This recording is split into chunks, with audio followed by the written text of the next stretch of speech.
So, welcome back. So, now we will see with the preparation in the previous lecture how we extend the concept of Fourier transform to L2 functions. Okay.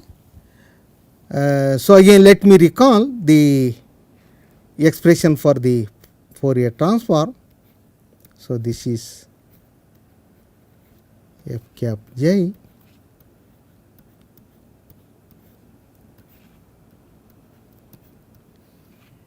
integral f x I x dot j dx. So, apparently this integral does not make sense when f is in L2. Okay. So, if f is in L2, in general this integral is infinite. Okay. So, it may not be finite at all. Okay. So, we cannot use this usual definition of the Fourier transform to define the Fourier transform for L2 functions. Okay. So, what we have seen in the previous class, that if f is in L1 intersection L2, that implies f cap is also an L2 function, and this Parseval relation f cap. And now we make use of this Parseval relation to extend the definition of the Fourier transform to L2 functions, but that is only in the using density arguments. So, as such, to begin with, you may not have an explicit expression for the Fourier transform. Okay. So, here is the theorem.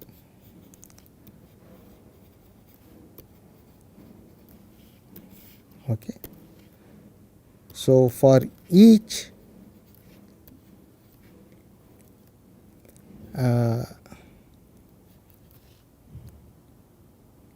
f in L2, we can extend. So, in what sense we are extending, that is part of the proof. We can extend the concept of the Fourier transform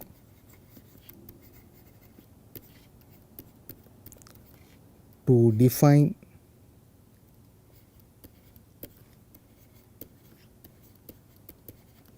f in L2, okay, with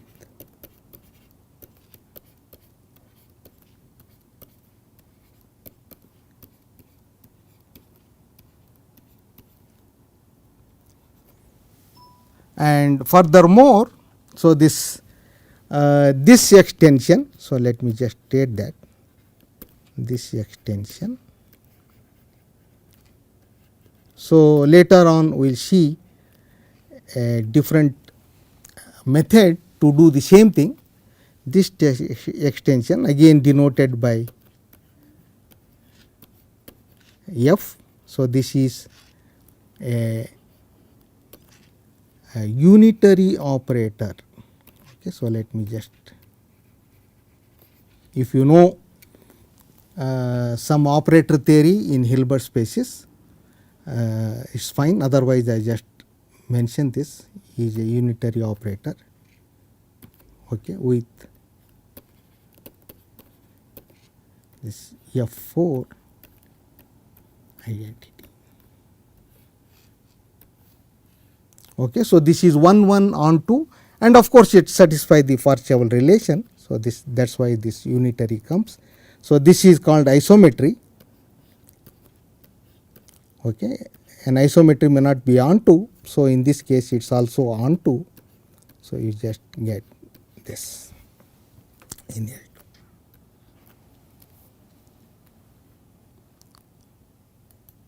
Okay. So, proof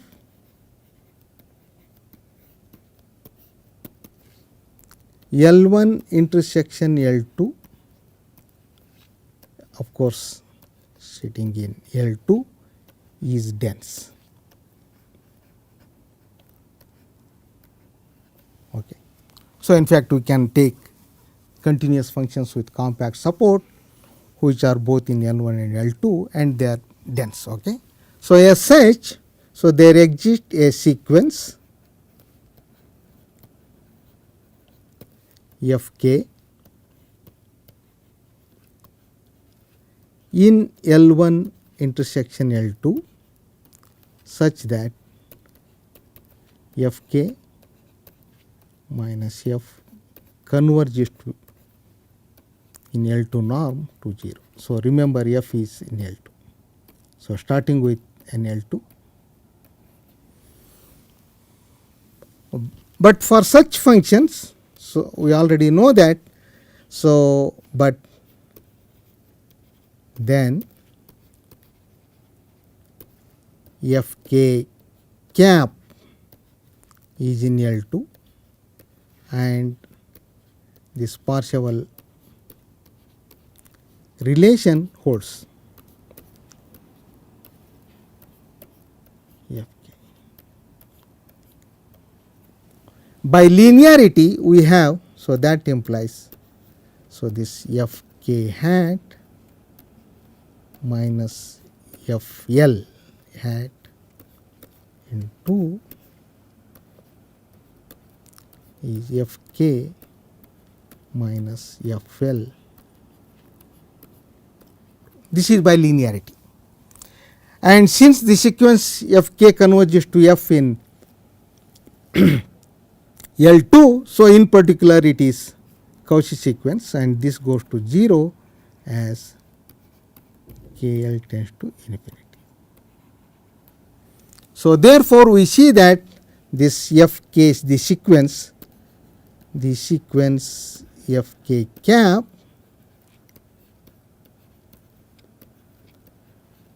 is a Cauchy sequence in L2.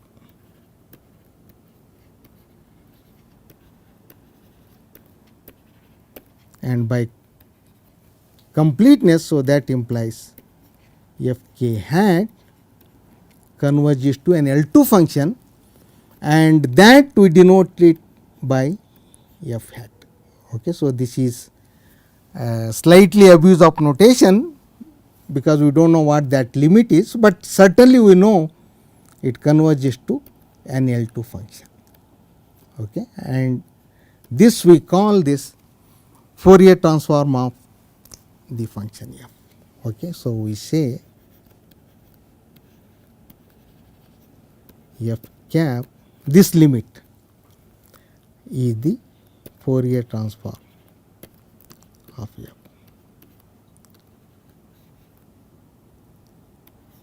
Okay. So there is little ambiguity here to begin with, but then that will clear. So there may be several sequences in L1 intersection L2 converging to F. Okay.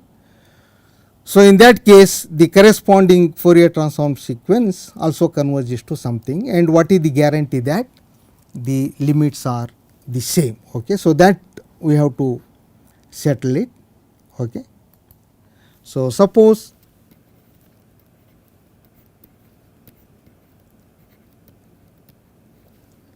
Fk tilde, okay, so this is different, is another sequence in L1 intersection L2, okay, and Fk tilde again converging to F in L2. Okay.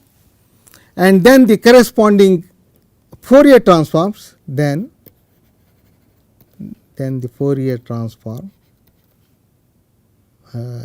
tilde Fourier transform converges to some F tilde. Okay, this is just a notation. Okay, so just remember that though I am writing Fourier transform, this is notation in L2. Okay, so what we have to show is we need to show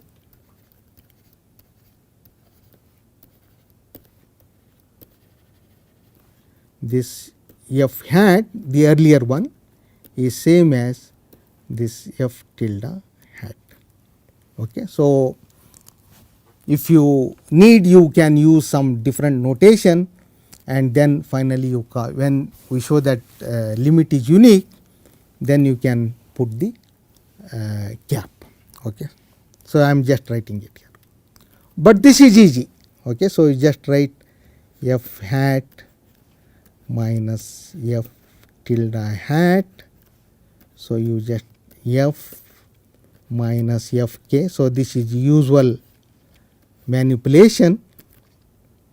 So, you write f k. No, this is f hat, f k hat, f k hat minus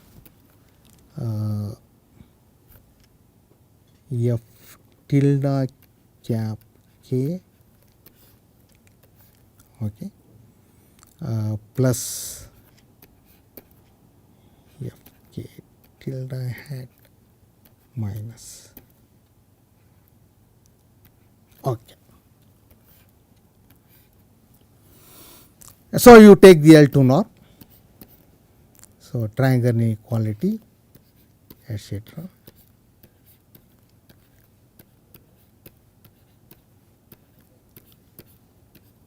So, this f k hat minus f k tilde hat and this one.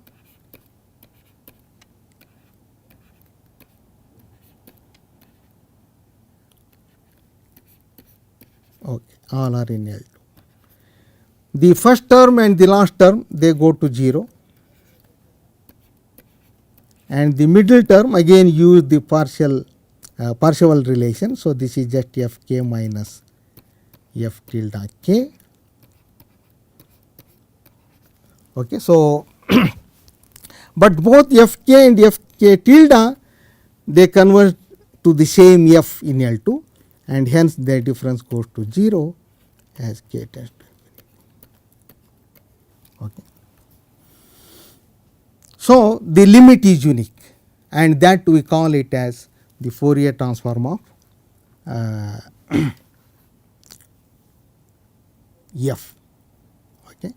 So, the only disadvantage we see here is that there is no expression for the f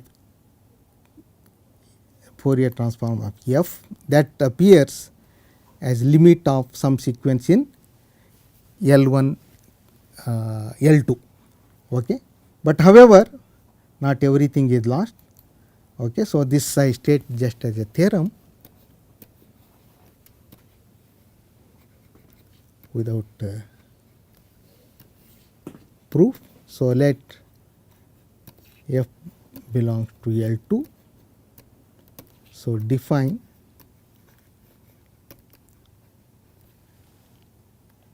f n cap j. Okay, let me put that. So, 2 pi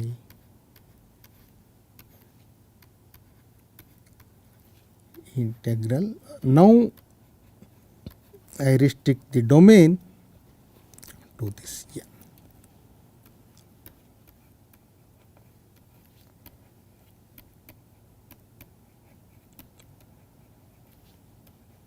Dx. Okay. So, since we are restricting the domain of integration to a sphere of radius, so this is for n equal to 1 to h. Okay.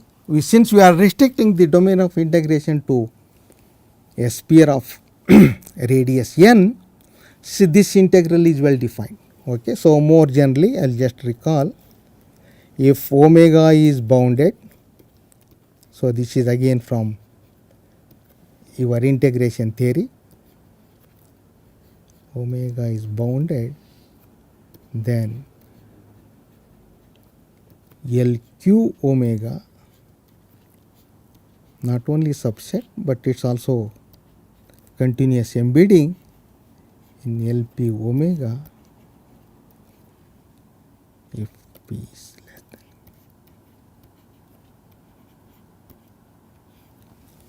Okay.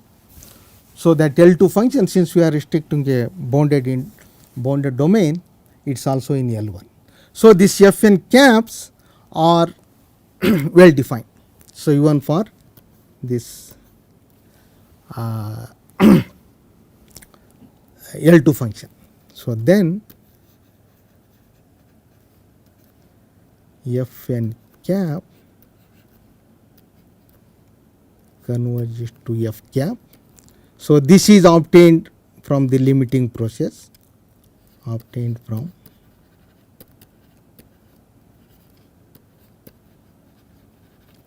limiting process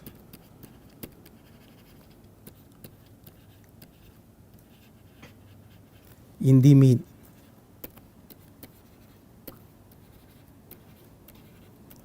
Okay, so this, what does that mean? So this is Fn hat minus F hat tends to 0 as n tends to infinity. Okay. Again by Weyl's lemma,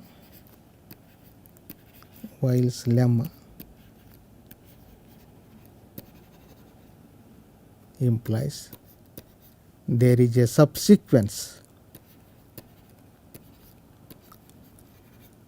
of Fn hat which converges almost everywhere to F hat. So not everything is lost. So still we can obtain some expression for the Fourier transform of F an L2 function. So this is akin to an integral may not converge absolutely, but however it may converge as an improper integral. Okay, so that's what is happening here, and so this is still fine. Okay. So in the remaining few minutes, let me just, since I said that thing, so but you have to fill in lots of details. This see the eigen functions, let me just mention that. You may not see this everywhere, just eigen functions of Fourier transform. In fact, we are going to define Fourier transform on very smooth functions, maybe in the next class. So as I said, this a unitary operator and satisfying this. So this means you apply this Fourier transform 4 times, okay, just like that. So you have to apply 4 times repeatedly. That's so one of the spectral properties is that then the eigenvalues or spectrum in general, eigenvalues of F contained in lambda such that lambda 4 is equal to 1. This is coming from this relation F4 equal to identity, and that set is, we know, lambda in C. Okay. Lambda in C plus or minus 1 plus or minus 1. Okay. So let me just mention that. I will not do the details, but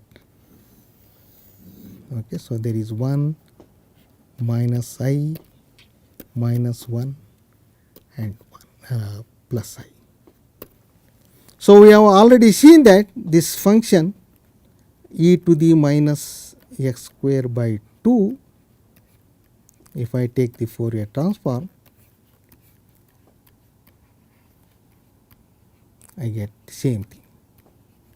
Okay, so that means this e to the minus x square by 2 is an eigen function corresponding to eigenvalue. And then you use the properties of the Fourier transform. What happens when you differentiate a function or you differentiate the Fourier transform? So, you keep on differentiating both sides with respect to x. Okay. So, and use the properties of the Fourier transform. So, you just get that x e to the minus x square by. So, this is the eigen function corresponding to minus sign. Okay. And then you differentiate one more time. Okay. So, this is the differentiation here. Of course, sign change is there. So, you have to see that thing. So, straightway differentiation you will not get an eigen function corresponding to minus 1, that you have to combine with this the eigenvalue of corresponding to 1. So, in this case you get, so 2x square minus 1, so a linear combination. So, this x square is coming from the differentiation of this function. So, this I am again doing in the case n equal to 1. So, similar computations, of course, harder and more tedious, can be done for a general n. Okay. And this is the eigen function corresponding to minus 1. And the last one, so let me just write that. So, you do it one more differentiation. So, you get just x into 2x square minus 3 e to the minus x square by. Okay. So, what are these functions? Okay. So, keep on differentiating this function as many now, and again you continue this one, and again you get one more eigen function, etc. Okay. So, this never ending. So, you will get infinite eigen functions, and these are all called Hermite functions. Of course, I have not normalized here. So, you can also normalize with respect to the L2 norm. So, usually textbooks put that normalizing factor, but here we are doing it without normalizing factor. So, if you remove this factor e to the minus x square by 2, what you get is Hermite polynomials. Okay. So, when you put that factor, so you get Hermite functions. Okay. So, this way you also see that the Hermite functions arise as eigen functions of this Fourier transform. Okay. And you see also they are very smooth. Okay. Smooth functions. Okay. And in the next class we see how to define this Fourier transform on smooth functions.